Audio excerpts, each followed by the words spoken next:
Según el artículo 14 de la Ley 10.932, se entiende por kinefilaxia a aquellos masajes, gimnasia estética, higiénica, al deporte y aquellos exámenes kinésicos.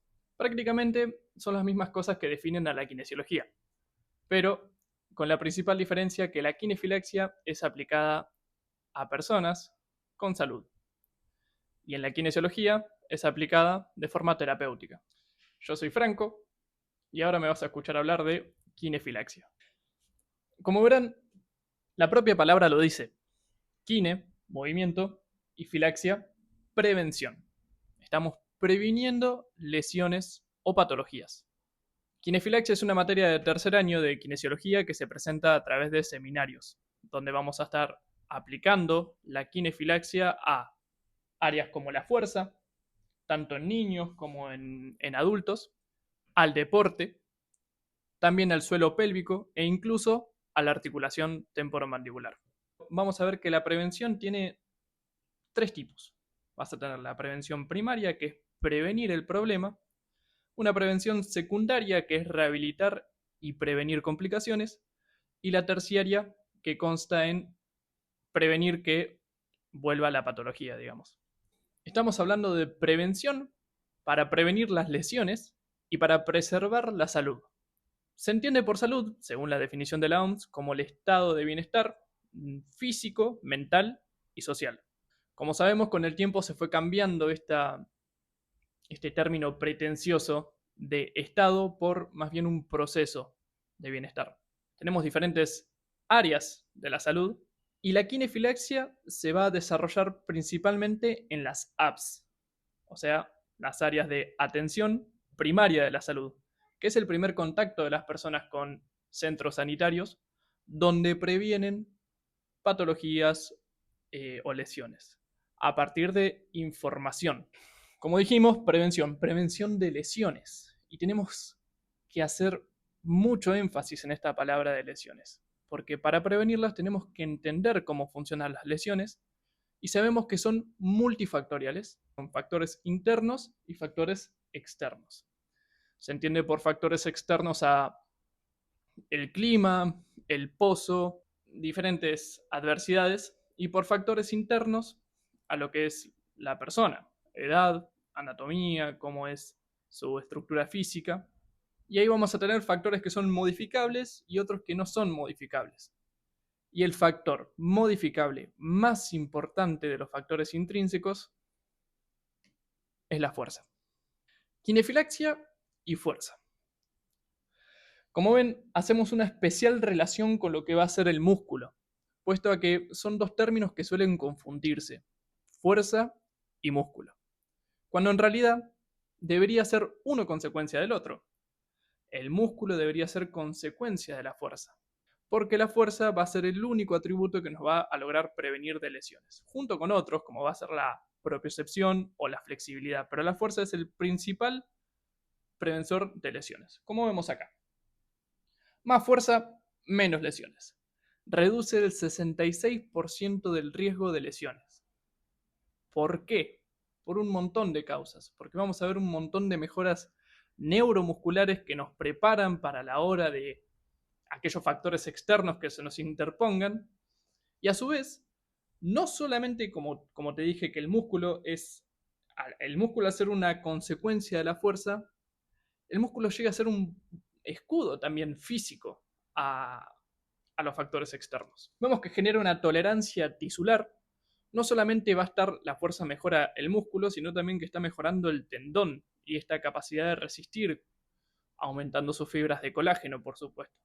Y no solamente el tendón, sino que también el hueso. Vamos a estar viendo a lo largo de la exposición que la fuerza va a estar mejorando constantemente el hueso debido a la ley de Wolff, que al aumentar tensión sobre el hueso, este se desarrolla más. Voy a repetir bastante el concepto ese.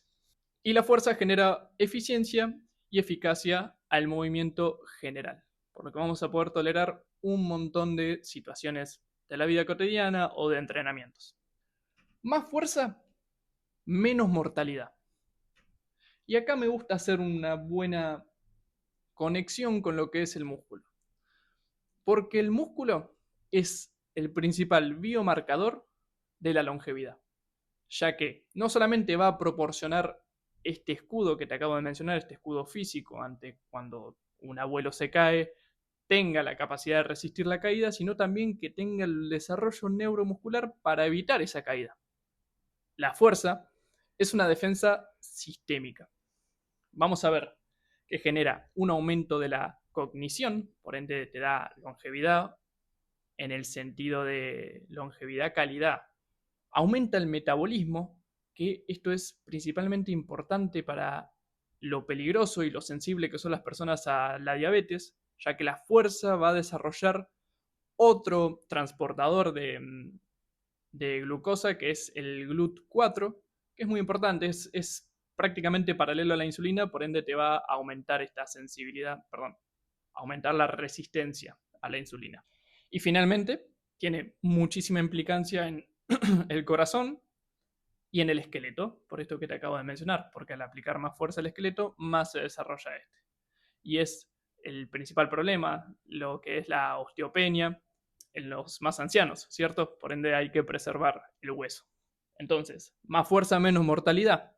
Ya no está hablando de que la fuerza tiene una implicancia muy grande en la vejez, tiene una importancia fundamental. Y ahora vamos a ver por qué. Primero que nada, la fuerza genera independencia en aquellos ancianos. También previene y protege, por aquello que te dije, porque no solamente previene que vos te caigas, sino que te protege de esa caída. Hay dos conceptos muy importantes que hay que distinguir, que son la disnapenia y la sarcopenia. La disnapenia es la disminución de la capacidad de realizar fuerza. La sarcopenia es la disminución de la masa muscular. Sabemos que fuerza y músculo están relacionados entre sí, pero hay que tenerle especial cuidado a lo que va a ser la disnapenia. Porque como vamos a ver, hay una espiral descendente que empieza con la disnapenia. Como vemos, acá tenemos a una mujer anciana, donde vamos a ver que este espiral descendiente empieza con la disnapenia, que al disminuir la fuerza va a reducir la actividad que hacen los ancianos, ya que tienen menos ganas de moverse. Y por supuesto que al disminuir la movilidad y al disminuir la actividad va a generar una atrofia. ¿Qué quiere decir? Que acá ya estamos entrando en sarcopenia, porque no solamente se atrofia los huesos y las articulaciones con las artrosis, sino también el músculo, generando sarcopenia.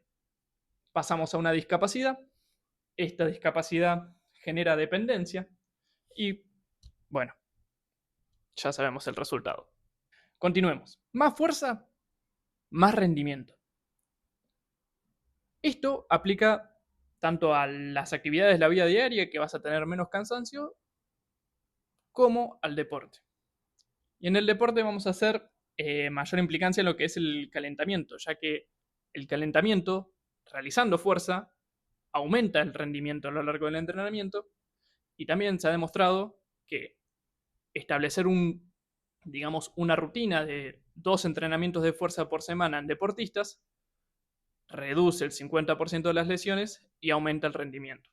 Más fuerza, más recuperación. No solamente estamos hablando del campo de juego, sino también en el consultorio. Es muy importante a la hora de realizar una rehabilitación estimular la fuerza progresivamente. Y la fuerza no solamente se valora, sino que también se evalúa. Las evaluaciones de fuerza son muy importantes para estar conscientes de dónde estamos parados y a dónde queremos ir. Y para eso tenemos diversas evaluaciones. El squat jump, el counter movement jump, el Abalakov o el drop jump.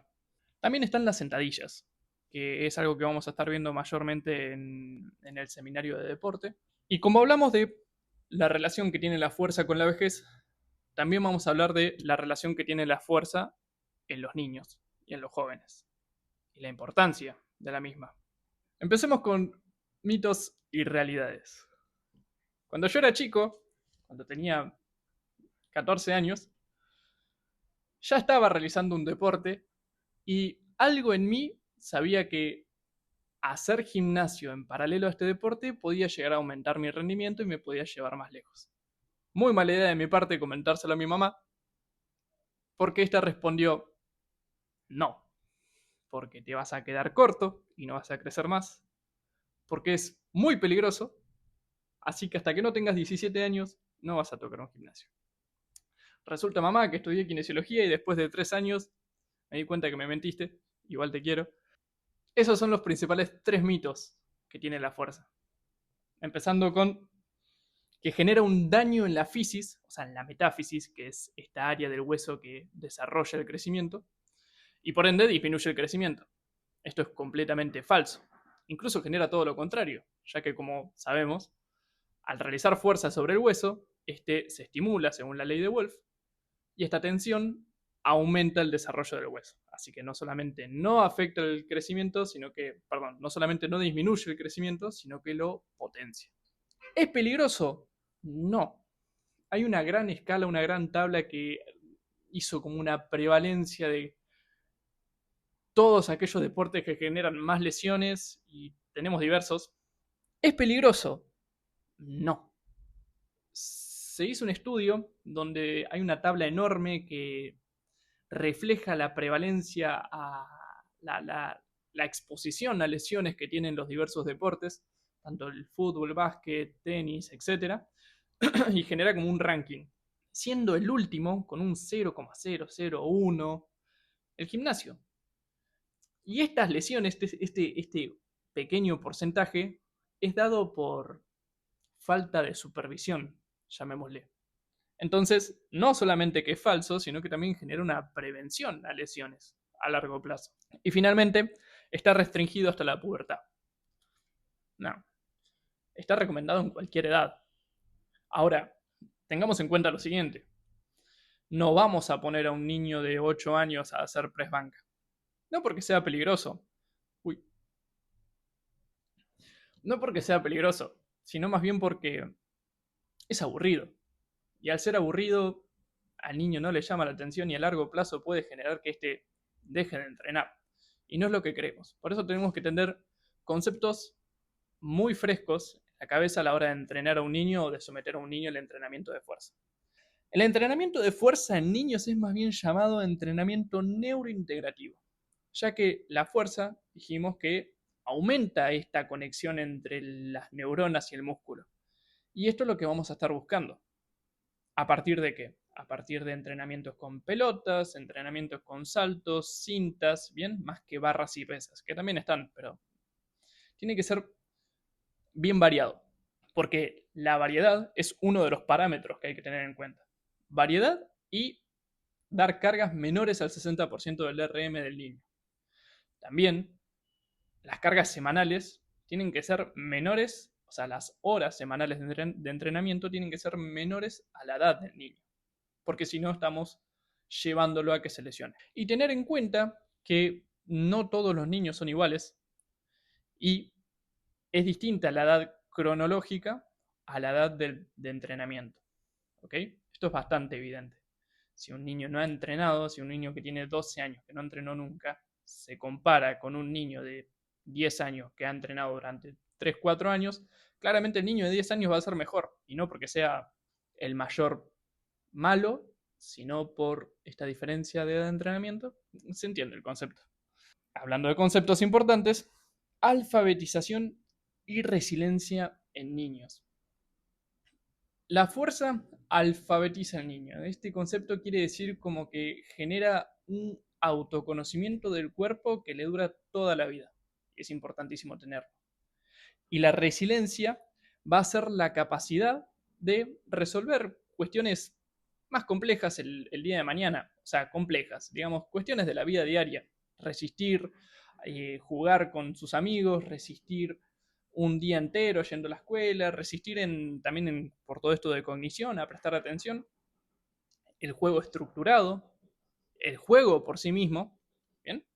Entonces, para que haya una alfabetización y una resiliencia y que el niño no tenga un burnout, que el niño no deje la actividad física desde chico, hay que tener un perfecto equilibrio entre lo que es el juego y lo lúdico con el deporte estructurado. Se dice que desde los 0 a los 4 años al niño hay que estimularlo 100% desde el juego. Y recién de los 4 años hasta los 15 empezar poco a poco a implementar el deporte estructurado en pequeñas dosis de competencia. O sea, en un 75% de entrenamiento, 25% de competencia. Y de esta forma no se aburre. Además que tiene que ser bien variado. Hay que llevarlo a diferentes deportes al niño para que éste, el día de mañana, elija por sí mismo cuál le gusta más y cuál menos. Es bastante famoso aquel padre que quiere que su niño sea un jugador de fútbol y lo envía ahí desde niño y lo estimula completamente durante toda su vida a que juegue únicamente al fútbol y el niño simplemente se cansa, que es lógico. Entonces hay que estimularlo con varios deportes para que genere un buen abanico y que también genere una muy buena, tenga un muy buen desarrollo neuromuscular, ¿no? Por eso es importante la crianza y entender cómo son los patrones de crecimiento. Sobre todo para nosotros como kinesiólogos es importante conocer los patrones de crecimiento porque hay picos del crecimiento que van a ser más susceptibles a lesiones. Y entender cómo funciona el reloj y los ciclos de los niños dependiendo de sus edades. Entender cuánta movilidad hay que darle a un niño, cuántas pantallas hay que darle a un niño y cuánto sueño tiene que tener el mismo.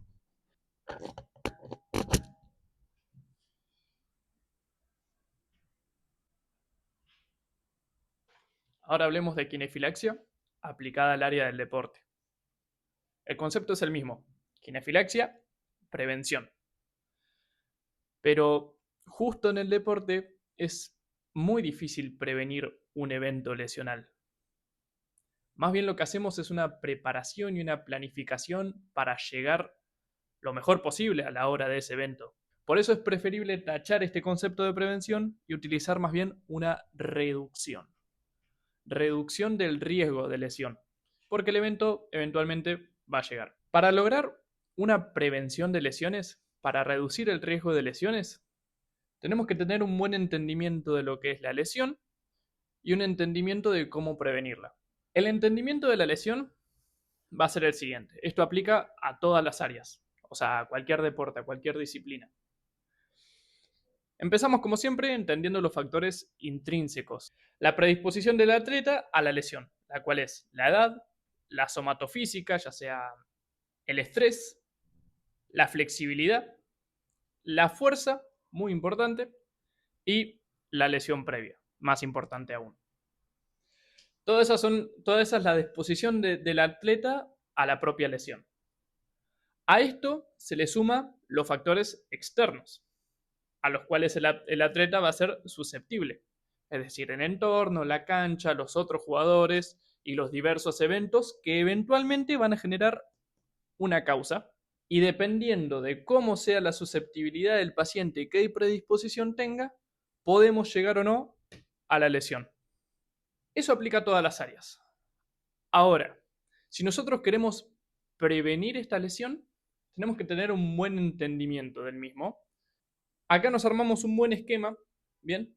De cómo hacemos nosotros para prevenir las lesiones. Digamos que el día de mañana vos llegás al club de tu barrio siendo kinesiólogo y tenés ganas de tener un buen desempeño laboral y prevenir la mayor cantidad de lesiones posibles en tus deportistas. Eso sería un kinesiólogo exitoso. Lo primero que hay que hacer es identificar cuáles son las lesiones específicas de la disciplina. Cada cual tiene sus lesiones específicas. Hay tantas lesiones como deportes. Y esto se hace identificando la incidencia y severidad que tienen las lesiones. Las vas a ir clasificando y enumerando, o sea, digamos, en un ranking del 1 al 10, por decirlo de alguna forma. Y el criterio es este, la incidencia y la severidad. Incidencia como el número de lesiones cada 1000 horas y severidad como justamente qué tan grave es esta lesión, cuánto tiempo de recuperación lleva, cuánto duele. Una vez identificamos cuál es la lesión más prevalente, tenemos que identificar cuáles son sus causas y mecanismos. ¿Son lesiones que se generan por un sobreuso, o sea, por microtraumatismos, o son lesiones que se generan por un traumatismo directo? Ya una vez que tenemos entendida cuál es la lesión de nuestra disciplina, Vamos a pasar al equipo y vamos a hacer una gran evaluación general de cada uno de los jugadores.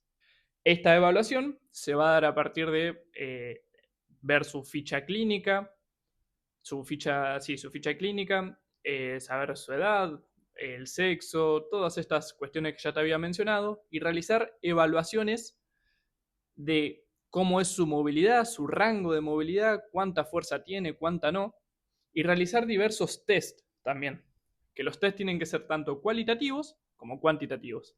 Evaluar la calidad del movimiento y la cantidad de movimiento, cuánto puede realizar. Ahora que entendemos cuáles son las lesiones específicas de nuestra disciplina, cuáles son las causas y tenemos más o menos un screening poblacional de nuestro equipo, vamos a plantear un objetivo. Digamos que el año pasado hicimos un estudio y vimos que el 15% de los jugadores tuvieron una lesión del ligamento cruzado anterior, por ejemplo. Un buen objetivo para plantearse como kinesiólogo es decir, bueno, quiero reducir un 5% este número y que no sobrepase del 10% de lesionados para este año. Eso sería un planteo de objetivo. Para llevar a cabo este objetivo necesitas un buen plan de prevención. Y el plan de prevención requiere un programa de prevención. El programa preventivo se realiza secuencialmente en dos pasos. Primero hay que tomar medidas generales. Es decir, por ejemplo, bueno, tengo a este equipo y yo quiero que se empiece a realizar 2 ejercicios de fuerza a la semana, por ejemplo, 2 estímulos de fuerza, donde se hagan sentadillas y se controle bien las cargas para aumentar la fuerza y la conexión neuromuscular. Eso sería un plan general para todos. Pero es muy importante tener medidas individuales. Individuales según las evaluaciones que estuviste haciendo acá arriba, con los test cualitativos y cuantitativos, tener medidas individuales según el desarrollo, que en la etapa de desarrollo en que está el deportista, porque no vas a tomar las mismas medidas para jóvenes que para adultos, y tener medidas según la demanda del puesto. Por supuesto, no es lo mismo un arquero que un mediocampista o un pivot que un base. Y ya por último, llegando al fin de la temporada, vas a estar analizando cómo fue el resultado, si llegaste a cumplir el objetivo o no, y realizar una buena comparación con el año pasado. A veces sale bien, a veces sale mal, hay todo un factor de azar que está implicado en todo esto y no indica que vos hayas hecho las cosas mal o bien, pero es importante llevar un registro de cada temporada. Vamos a hacer un poco más hincapié en lo que va a ser la prevención de lesiones o la kinefilaxia en deporte aplicada mayormente a miembros inferiores, que un poquito más específicos en la lesión del ligamento cruzado anterior, que es después de los esguinces y de los desgarros, la lesión con más incidencia y severidad que sufren los miembros inferiores. Lo básico de la kinefilaxia que vas a aplicar es la prevención primaria, secundaria y terciaria. Para la prevención primaria vas a evitar la lesión. Como ya te he mencionado, las lesiones se generan por diversos factores. Tienes factores intrínsecos y extrínsecos. También los puedes analizar por factores modificables y no modificables, independientemente de si es intrínseco o extrínseco. Por ejemplo, factores intrínsecos no modificables van a ser el sexo, van a ser la edad, el injerto, especialmente cuando hablamos del ligamento cruzado anterior. Se realizan muchas cirugías y vos no vas a tener no vas a poder actuar sobre eso, sobre el tamaño del injerto, sobre cómo fue la adaptación, el tiempo, el tipo de injerto, ¿no? Pero son cosas que tenés que tener en cuenta, porque por ejemplo, si el injerto mide menos de 7 milímetros, ya indica que tiene más posibilidades de lesionarse, como si no tuviese calidad este injerto, ¿ok? Tampoco vas a poder influir sobre la lesión previa, pero bueno, sí vas a poder influir sobre la fuerza, la flexibilidad, el entrenamiento, todo, bueno, y el estrés también del deportista. Centrémonos en este no modificable del injerto, que es importante conocerlo y saber bien cómo funcionan las cirugías. Tenemos diferentes tiempos, es tiempo dependiente de la recuperación de una cirugía y hay que entender que el injerto pasa primero por un proceso de necrosis, después se va a ir revascularizando y va a tener movilidad celular hasta que eventualmente genera una remodelación y ya está completamente adherido. Pasemos a los factores modificables que te hablan de la biomecánica que tiene el deportista en actividades diarias. No solamente la biomecánica, sino también las conexiones neuromusculares que éste posea. Todos estos factores neuromusculares se ven muy claros en los factores biomecánicos, o sea, en lo que podés ver vos en el paciente cuando le realizás evaluaciones. Que esos son los importantes, los factores biomecánicos, donde los más importantes son el aumento de aducción de cadera, la aducción de rodilla, que es lo que más compromete al ligamento cruzado anterior, la eversión del tobillo y la rotación interna también de la cadera. Estos pacientes tienen una disminución de la flexión de cadera y de tobillo también, tienen una menor fuerza de core, tienen el eje alterado y un déficit en la propiocepción también. ¿Ok? Se le genera una fuerza, o sea, según la tercera ley de Newton, la reacción de fuerza que vos le estás ejerciendo al piso es muy desfavorable para estos pacientes. Digamos que sucede la lesión y lo que queda ahora es evitar complicaciones. Y para evitar complicaciones tenés que realizar un tratamiento adecuado a guías y a protocolos que hayan sido bien verificados, entendiendo cuáles son las fases de la lesión, cuáles son las fases agudas, subagudas, las fases funcionales y cuándo puede volver el deportista al campo de juego, siempre teniendo un contexto, ¿no? Sabiendo cuál es el cronograma, en qué momento de las temporadas nos encontramos, si vamos a acelerar el proceso, si lo vamos a disminuir. Y en esta etapa donde ya sucedió la lesión, en caso de que haya una cirugía, en caso de que haya un injerto, hay que tener muy presente que las probabilidades de que el ligamento cruzado anterior contralateral, o sea, de la otra rodilla, las probabilidades de que éste se lesionen aumentan hasta un 200%. O sea, el foco no está tanto en la lesión del injerto, sino más bien en la prevención de que no se lesione la otra rodilla. Y por último, vamos a tener la prevención terciaria, que es evitar la reinjuria, evitar que vuelva a suceder la lesión y evitar las secuelas, minimizar las secuelas. Tenemos que tener diferentes parámetros de alta. Tenemos que saber si el paciente está recuperado y los parámetros de alta son visibles, si se quiere, a partir de los diversos test que tenemos para las lesiones de rodilla. Y estos son el hop test, que son saltos generalmente en una pierna o en dos, y los otros test funcionales, que son los truck jump test, y los drop jump vertical test. Okay. Pasemos a la quinefilaxia aplicada a la articulación temporomandibular. Bien, refresquemos cómo es la articulación temporomandibular. Tenemos que saber que es una artrosis bicondilia ginglimoartrodial. Vamos de vuelta. Es una diartrosis bicondilia ginglimoartrodial. Vamos por partes. Diartrosis quiere decir que se mueve mucho. Bicondilia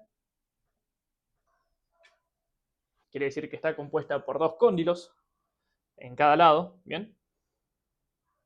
Y ginglimoartrodial va a hablar de cómo son los movimientos de esta articulación. Gínglimo quiere decir bisagra, que es el movimiento básicamente de apertura y cierre, y artrodial es el deslizamiento que va a hacer hacia adelante. A su vez, tenemos que entender que por cada cóndilo tenemos dos subarticulaciones que están delimitadas, digamos, por un disco que funciona como un menisco, ¿ok? Entonces vamos a tener una superior que es temporodiscal y otra inferior que es disco condilar. La artrocinemática de esta articulación se divide en dos fases. La fase inicial, que es una fase de rotación, en los primeros 25 milímetros de apertura. Eso se mide con un dispositivo que se llama calibre digital. El hecho es que los primeros 25 milímetros son de una rotación que genera los cóndilos entre sí, haciendo el efecto de bisagra básicamente. Y los últimos, o sea, entre los 25 milímetros y los 50 milímetros, se va a generar un deslizamiento de los cóndilos hacia adelante, que es la fase final. Funciones, fácil. La apertura, la oclusión, poder formar la articulación de la palabra, permitir masticar, por supuesto, y la deglución, ¿ok? Entre otros. Y los músculos también sencillos. Tenés el músculo temporal, músculo macetero, pterigoideo, medial y lateral, y también los suprayoideos, que se van a encargar de hacer más que nada la apertura, y vamos a destacar principalmente el vientre anterior del digástrico. Cuando hablamos de kinefilaxia para esta articulación, nos centramos mayormente en la educación del paciente, ya que la gran mayoría de las alteraciones generadas en la articulación temporomandibular son más que nada por cuestiones de hábitos, ¿ok? Y por estados emocionales incluso. Entonces, nos vamos a centrar primero que nada en los hábitos orales, por supuesto. Educar al paciente a no mascar tanto chicle, que en realidad no mascar chicle porque genera desgaste. Evitar mascar, o sea, hacer una mordida unilateral, evitar morderse las uñas, y eso, principalmente. Evitar morder lapiceras, ¿no? Que es algo que todos hemos hecho. Tenemos que educar de cómo es la posición de relajación de la articulación temporomandibular para que la haga la mayor parte del día, que vendría a ser labios cerrados, lengua apoyada sobre el paladar y los dientes semicerrados. Y principalmente los hábitos generales del paciente. La mayor parte de las lesiones y de las alteraciones que ocurren en esta articulación suele ser por cuestiones de estrés. Entonces es súper indicado indicarle al paciente, valga la redundancia, sesiones de meditación, actividad física, educar mucho la postura, ya que todas las cadenas musculares van a estar influyendo sobre la articulación. ¿Cómo va a ser la evaluación a estos pacientes? Cuando llega un paciente al consultorio con alteraciones de la articulación temporomandibular, o si nosotros queremos evaluar a un paciente para ver si tiene alteraciones temporomandibulares, tenemos que tener en cuenta primero que nada lo que es el biotipo facial, que hace una relación entre estructura y función específica de la mandíbula del paciente, ¿no? Tenemos diferentes biotipos faciales, eh, mesofacial, braquiofacial, idólico-facial. Acá mi compañero Hernán es capaz más un mesofacial. Alteraciones posturales, muy importante. Como te digo, las alteraciones, la postura influye completamente en la articulación temporomandibular, más que nada si estamos fuera del eje de la postura. Y para eso vamos a tener diferentes clases de postura, donde la clase 1 es una postura equilibrada, digámosle, y tenés clase 2, que en esas posturas es donde nosotros vamos a poder influir como kinesiólogos en conjunto con otras ramas de la salud que van a estar trabajando la articulación temporomandibular. Recordemos que es bien interdisciplinario. Pero ya las clases 3 no las podemos trabajar, sino que van más bien a cirugía. Y para entender cómo se relacionan las posturas con la articulación temporomandibular está la escala de Brody. Perdón, escala no, esquema. Esquema de Brody, que deja en evidencia cómo es este fenómeno de causa y efecto, ¿ok? Porque relaciona las estructuras óseas junto con las musculares y faciales, haciendo un sistema de poleas donde se genera esto, reacción-acción, ¿no? Que a largo plazo, si una cadena muscular está más tensa que otra, va a estar generando problemas a largo plazo. Síndrome de hiperlaxitud. A lo largo de la cátedra nos han enseñado varias formas de medir y de evaluar, o sea, semiológicamente la articulación temporomandibular, y hemos visto que algunos de nuestros compañeros tenían, ponele, más o menos apertura de boca dependiendo de su laxitud. O sea, no siempre es patológico, sino que a veces es una cuestión sistémica del paciente que tiene una hiperlaxitud, y para eso existe esta escala. Las banderas, como te dije, trabajar la articulación temporomandibular es interdisciplinario. Entonces hay que ser conscientes hasta dónde podemos llegar como kinesiólogos a tratar la articulación temporomandibular.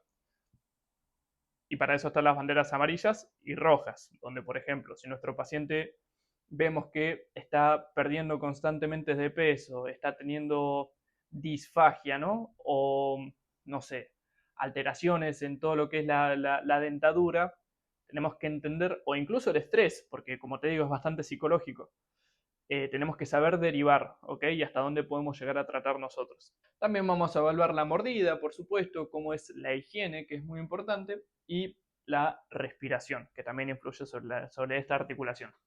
Eso sería todo. Está bueno entender por qué aplicamos todo esto y es para evitar lo que son la deterioración de la temporomandibular, que se puede dar de múltiples factores, como ya hemos mencionado a lo largo de toda esta explicación de quinifilaxia.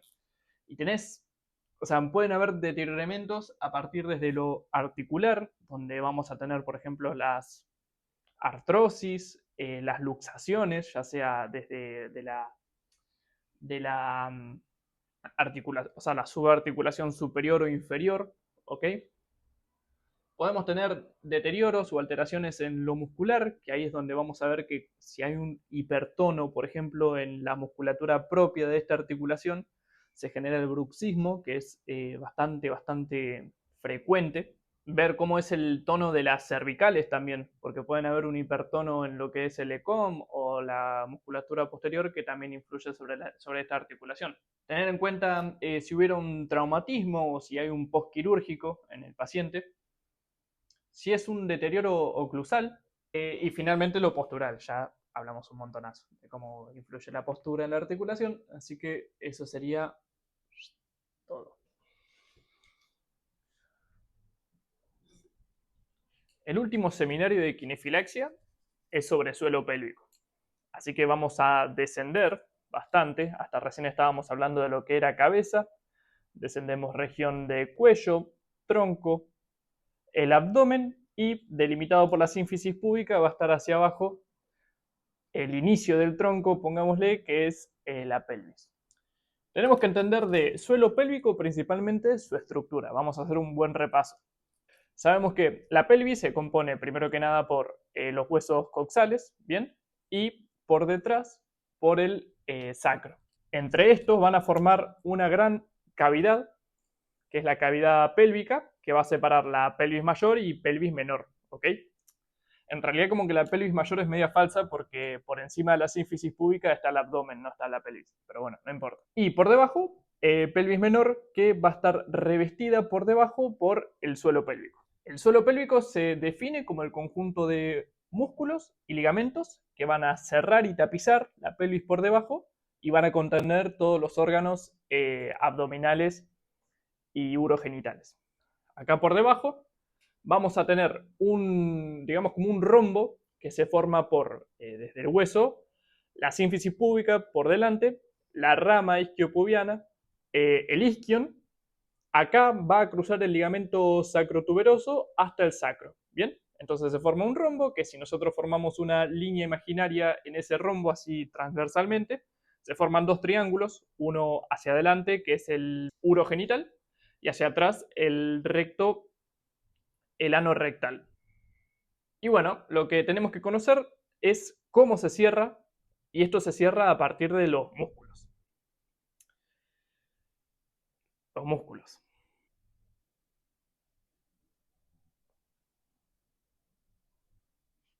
Tenemos que entender también que el suelo pélvico forma parte del CALP. El CALP es el complejo abdomino peripélvico o pelviperineal, no me acuerdo en qué orden. El hecho es que se conforma a partir de por encima lo que es la parrilla costal y el diafragma. Vamos a ver que por dentro tiene toda la cavidad abdominal y las vísceras. Por debajo, por el suelo pélvico, que ya te nombré cuáles son los músculos y los ligamentos y los huesos que lo conforman. Y toda la región lumbosacra, que te está hablando de por detrás, lo que son las lumbares y el sacro, y los músculos, o sea, el cuadrado lumbar, el psoas ilíaco, los pelvitrocanterios, ¿ok? Y hacia adelante y los costados va a revestir los abdominales. Tenemos primero, bueno, todo el ilion, que van a recibir entre las costillas y todo el pubis a los abdominales. Tenemos el transverso abdominal, el oblicuo interno y externo y los rectos. Lo más importante de la quinefilaxia aplicada al suelo pélvico es entender cuáles son las funciones del suelo pélvico, ya que la alteración de estas son los que van a dar las patologías que nos vamos a encontrar en el consultorio y las que tenemos que evitar. Las funciones son 6. El sostén de órganos, tanto abdominales como urogenitales, la distribución y amortiguación de presiones, la micción y la defecación, o sea, participa en el proceso de micción y defecación, participa en la continencia de estos mismos, o sea, de la micción y de la defecación, participa en la función sexual, tiene mucha participación también en el embarazo, o sea, más que nada en el posicionamiento del feto, ¿se entiende? Y también la contención del mismo. Vamos por partes. Empecemos con el proceso de micción y de defecación. Sabemos que el proceso de micción es el proceso mediante el cual nosotros orinamos, que no es más que la coordinación entre la vejiga y la uretra. La vejiga sabemos que es un órgano compuesto de musculatura lisa, que esto se llama el músculo detrusor, ¿bien? Y que por dentro tiene un epitelio de transición que va cambiando su estructura dependiendo si está lleno o vacío. Más o menos entre los 300 y 400 mililitros es cuando se genera el deseo de orinar. Y la uretra, por otro lado, tiene ayuda a partir de esfínteres, a lo que es la continencia. Tiene un esfínter interno que es involuntario y un esfínter externo que es voluntario. Cuando hay alteraciones de la micción, nos referimos a las incontinencias. Incontinencias quiere decir la incapacidad de controlar el proceso de micción o de defecación, como también vamos a ver. Las incontinencias son 3. Tenemos 3 tipos. Incontinencia urinaria por esfuerzo, como su nombre lo indica, a momentos de esfuerzo, ya sea haciendo fuerzas, no sé, en el gimnasio o un estornudo, incluso riéndose, tenemos fugas de orina. También podemos tener fugas de orina por urgencia, que es la incontinencia urinaria de urgencia, o una mixta, que es la combinación de las dos. Otra de las alteraciones que puede tener por parte de la vejiga es la vejiga hiperactiva. Y por otro lado tenemos la defecación. La defecación es el proceso por el cual nosotros evacuamos las heces, que es el último recorrido, digamos, de los alimentos que nosotros ingerimos. Tiene una serie de fases, digamos, que es cuando una vez que ocurre el llenado y se relaja el esfínter anal interno, se genera este reflejo de necesidad, digamos, el reflejo defecatorio. Ante la relajación del esfínter anal interno, tiene que haber una contracción del esfínter anal externo, que es voluntaria, para esperar al momento adecuado a defecar. Con esto se genera un proceso de valsalva, se llama, que es cuando se empiezan a contraer, digamos, y aumentar la presión intraabdominal, a partir, o sea, esto siempre y cuando los componentes del CALP estén bien, ¿ok? Y ante este proceso de valsalva, también el ángulo anorrectal aumenta a partir de la relajación del pubo rectal, que te dije que era un músculo importante, y ahí recién se puede relajar el esfínter anal externo para llegar a la evacuación. Vamos a la coloproctología de la defecación, que es básicamente el estudio que analiza enfermedades del colon y el recto. Entre ellas vamos a tener los procesos de incontinencia, como ya te mencioné. La incontinencia es la incapacidad de aguantar, en este caso, las heces hasta el momento indicado. Tenemos 3 tipos. Incontinencia de urgencia, que digamos es un deseo espontáneo y a la intención de querer ir al baño uno no llega y se hace antes de llegar. Eso es de urgencia. Una incontinencia pasiva, que es cuando al paciente se le escapan heces o gases sin darse cuenta, digamos. Y de ensuciamiento, que bueno, es prácticamente lo mismo que la pasiva, pero bueno, es esto, es como que está reflejado en la ropa interior del paciente, generalmente después de la evacuación, ¿ok? Lo mismo con la pasiva, es el paciente va a referir eso, que no se da cuenta y tiene la ropa interior manchada. Otro de las alteraciones que pueden haber, o sea, prácticamente el bando opuesto, van a ser las constipaciones. Que constipación es la dificultad para eliminar las heces. Que esta se explica a partir del criterio de Roma 4. Bien, que nos va a decir que son criterios de diagnóstico para constipación crónica, que debe incluir dos o más de los siguientes. Tenés esfuerzo para defecar en más del 25% de las defecaciones, deposiciones duras, que la densidad de las deposiciones lo vas a obtener a partir de la escala de Bristol. Sensación de evacuación incompleta, sensación de obstrucción anorrectal, maniobras digitales para facilitar las evacuaciones o menos de 3 evacuaciones por semana. Para eso hay que entender que la frecuencia normal de evacuaciones tiene que ser entre 3 veces al día y 3 veces a la semana. Si es menos de eso, es un criterio de Roma 4. Ahora hablemos de la otra función del suelo pélvico, que es contribuir en la función sexual. Tenemos un montón de disfunciones sexuales y vamos a hablar de ellas. Empecemos con las femeninas. El vaginismo, que son contracciones involuntarias de la vagina. Estas se pueden, o sea, es importante saber si es primaria o secundaria. La primaria es aquella paciente que no ha logrado la primera penetración, y secundaria es si ya tuvo vida sexual antes y de repente se presenta un vaginismo que no le permite seguir teniendo vida sexual. Seguimos con dispareunia. Dispareunia. Dispareunia, que va a ser básicamente un dolor persistente relacionado también a las relaciones sexuales. Vulvodinia, que es un dolor constante sin causa aparente, de al menos de 3 meses. Anorgasmia, que digamos que es la incapacidad de entrega en las relaciones sexuales, o directamente un deseo sexual hipoactivo, que es no tener deseo sexual.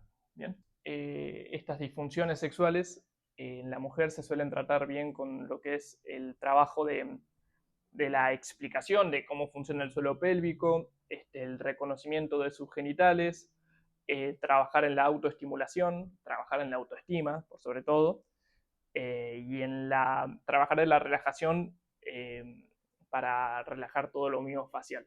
Y por otro lado, las disfunciones sexuales masculinas son eyaculación precoz o rápida, que la eyaculación precoz vendría a ser eyacular antes de la penetración, y la eyaculación rápida es a instantes después de la penetración. Eyaculación retardada, que es todo lo contrario, o disfunción eréctil, que es la incapacidad de bombear sangre hacia estos genitales para lograr la erección. Y el tratamiento es más o menos lo mismo, principalmente la concientización de lo que es el suelo pélvico, fortalecimiento de musculatura del suelo pélvico en diferentes posiciones y favorecimiento de vascularización. Volvamos hacia acá arriba y hablemos de la función de sostener órganos, ya que en caso de que todo este conjunto ligamentoso o muscular esté debilitado o otras causas que vamos a ver más adelante, se pueden generar los prolapsos. El prolapso se define como el movimiento de un órgano fuera de su lugar. Los prolapsos mayormente son genitales y están asociados a la vagina. Tenemos diferentes tipos de prolapsos. Tenemos un prolapso de la pared anterior de la vagina, donde se van a encontrar que puede ser o rectocele o enterocele. El rectocele es un prolapso del recto, o el enterocele puede ser un prolapso del intestino delgado. ¿Bien? Prolapsos de la pared anterior de la vagina, donde se van a encontrar el cistocele o uretrocele. El cistocele es un prolapso de la vejiga en sí, o la uretrocele es un prolapso de la uretra, que esta puede generar inflamaciones. Puede haber prolapso de la pared superior de la vagina, que puede ser directamente de la pared superior de la vagina o del útero. Ojo acá, porque todo prolapso apical es un histocele, pero no todo histocele es un prolapso apical. El prolapso, o sea, nosotros sabemos que en función de la vagina, por encima está el útero, ¿bien? Y si el útero desciende, es un histerocele. Y por ende también es un prolapso apical. Pero ¿qué pasa en esas mujeres que no tienen útero? Lo que sucede es que se da un prolapso apical, no un histocele. ¿Se entiende?